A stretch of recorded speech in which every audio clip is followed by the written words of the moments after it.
Bueno, arrancamos con este análisis. Hoy vamos a meternos de lleno en la Guerra Fría. Y ojo, no como la típica clase de historia aburrida, con 1000 fechas que memorizar, no. Vamos a ver esto como lo que realmente fue, una partida de ajedrez geopolítica de altísimo riesgo que duró más de 40 años. O sea, imaginemos a dos superpotencias frente a frente, moldeando el mundo moderno, pero sin poder atacarse directamente. ¿Por qué? Pues por la certeza absoluta y aterradora de que si uno disparaba, el otro también, y se acababa el mundo, la famosa destrucción mutua asegurada. Para no perdernos, aquí tenemos nuestra hoja de ruta. Pasaremos por el nacimiento del conflicto, la división de Europa, las guerras subsidiarias, el momento en que estuvimos al borde del abismo y finalmente el colapso soviético. Así entenderemos paso a paso cómo se desarrolló esta etapa tan densa. Arrancamos con el punto 1, el nacimiento del conflicto, la ruptura de la confianza en la posguerra.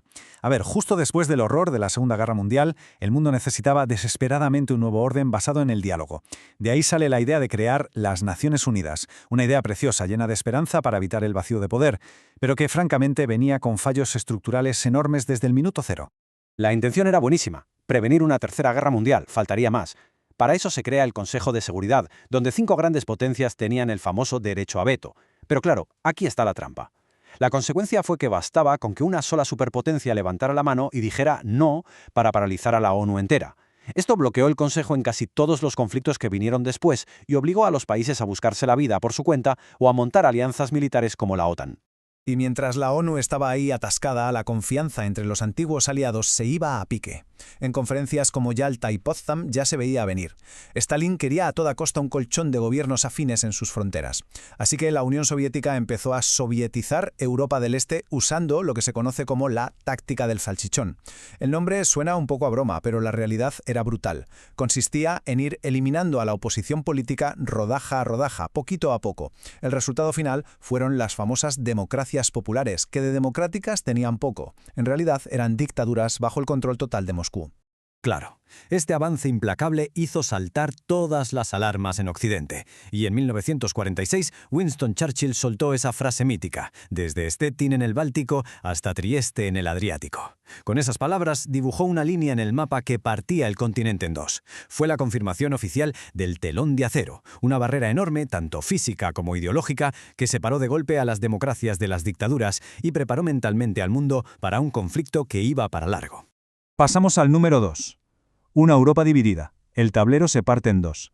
Se acabaron las falsas amistades, aquí el mundo se divide oficialmente en dos bloques que no se pueden ni ver. Es súper interesante poner ambas estrategias frente a frente. Por un lado, en el oeste, Estados Unidos toma las riendas con la doctrina Truman y la enorme inyección de millones del Plan Marshall. Tenían clarísimo que la pobreza extrema es el mejor abono para el comunismo. Así que pusieron muchísimo dinero sobre la mesa para reconstruir Europa y frenar a los soviéticos. Y en el este, pues respondieron con la doctrina Yuzdanov, dejando clarísimo que el mundo estaba dividido en dos bandos enemigos.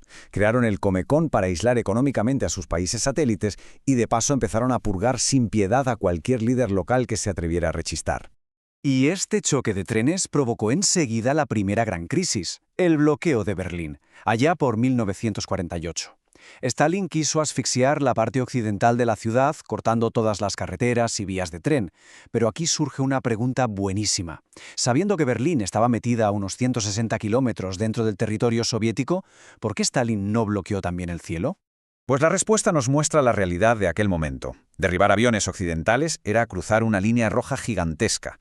Significaba declarar la guerra directa a Estados Unidos, que, recordemos, era el único país del planeta que tenía la bomba atómica en ese instante. Palabras mayores. Así que Occidente se sacó de la manga el famosísimo puente aéreo. Aterrizaban aviones cargados de suministros cada pocos minutos, durante casi un año. Fue un fracaso estrepitoso para Stalin y terminó por sellar la división definitiva de Alemania. Nos vamos a la sección 3. Las guerras subsidiarias. Escalada a través de conflictos indirectos. Como pegarse tiros en Europa era un suicidio táctico garantizado, estas dos superpotencias empezaron a usar otros países como tablero de juego. Todo esto se apoyaba en una idea psicológica que aterraba a Washington, la teoría del dominó. Creían ciegamente que si un país, digamos de Asia o Latinoamérica, se volvía comunista, los países vecinos irían cayendo uno detrás de otro. Y el pánico se disparó a niveles absurdos en 1949, cuando Mao Zedong ganó la guerra civil en China. De la noche a la mañana, el país más poblado del mundo se había vuelto comunista.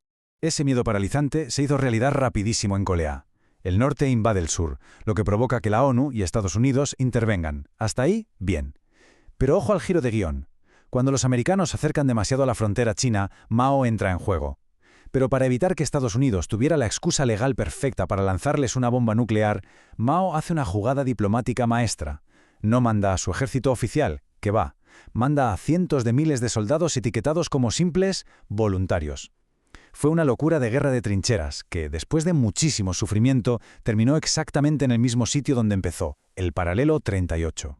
Y esta dinámica de guerra por delegación nos lleva al mayor trauma de todos, Vietnam.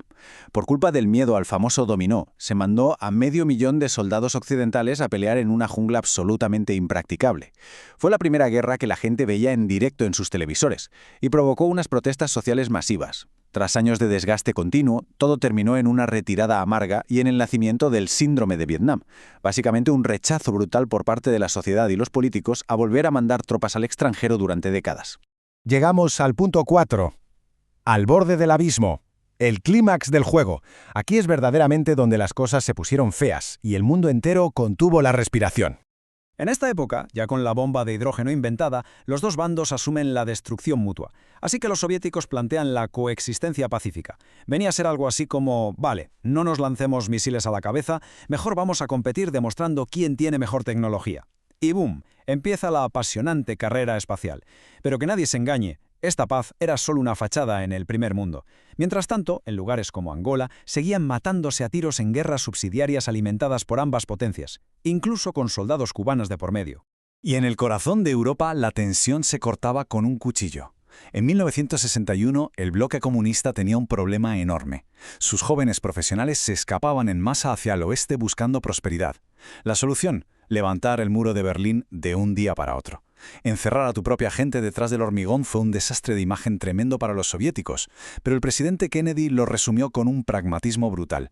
Dijo que un muro no era precisamente bonito, pero que era 1000 veces mejor que desencadenar un holocausto nuclear. Y casi nos vamos todos al garete un año después con la crisis de los misiles en Cuba en 1962. Fueron 13 días de auténtico pánico. Resulta que unos aviones espía descubren que los soviéticos están montando misiles en la isla. La primera opción era bombardear, lo que habría desatado el apocalipsis. Por suerte se optó por un bloqueo naval, una cuarentena. Fue un juego militar gigantesco de a ver quién parpadeaba primero. Al final, tras unas negociaciones secretísimas y llenas de tensión, acordaron que los soviéticos quitaban sus misiles de Cuba si Estados Unidos quitaba los suyos de Turquía. El susto de estar a segundos del desastre fue tan grande que se dieron cuenta de que necesitaban hablar. Se instaló el famoso teléfono rojo y empezó una etapa de distensión. Hacía falta poner el freno urgentemente, así que firmaron tratados históricos para no hacer más pruebas nucleares en la atmósfera y limitar la cantidad de misiles balísticos con los acuerdos SALT. Un paso fascinante fue crear la OIEA, un organismo internacional dedicado a vigilar que la tecnología nuclear civil no se usara a escondidas para fabricar más bombas. Un pequeño respiro. Y por fin llegamos a la etapa final. Número 5. El colapso soviético. Porque lo más increíble de esta Guerra Fría no fue cómo se luchó, sino lo rapidísimo que se desmoronó todo desde dentro. La clave absoluta de todo esto fue el dinero. La economía de la Unión Soviética directamente colapsó. Intentar seguir el ritmo en una absurda carrera armamentística multimillonaria terminó por agotar todas sus reservas y asfixiar a su propia sociedad. Llegó un punto en el que la carga fue sencillamente insostenible. El final fue un efecto dominó brutal. En 1985 llega Mikhail Gorbachev, asume el mando de un país estancado y desesperado por reducir el gasto militar y pacta los primeros desarmes reales de la historia. Pero claro, sus grandes reformas y su negativa a usar la fuerza contra las protestas abrieron una grieta insalvable. Las rebeliones en Europa del Este provocaron esa imagen inimaginable de la caída del muro de Berlín en 1989. El remate final llega en el 91. La mismísima Unión Soviética, superada por el desastre económico y el nacionalismo, se disolvió por completo, dejó de existir.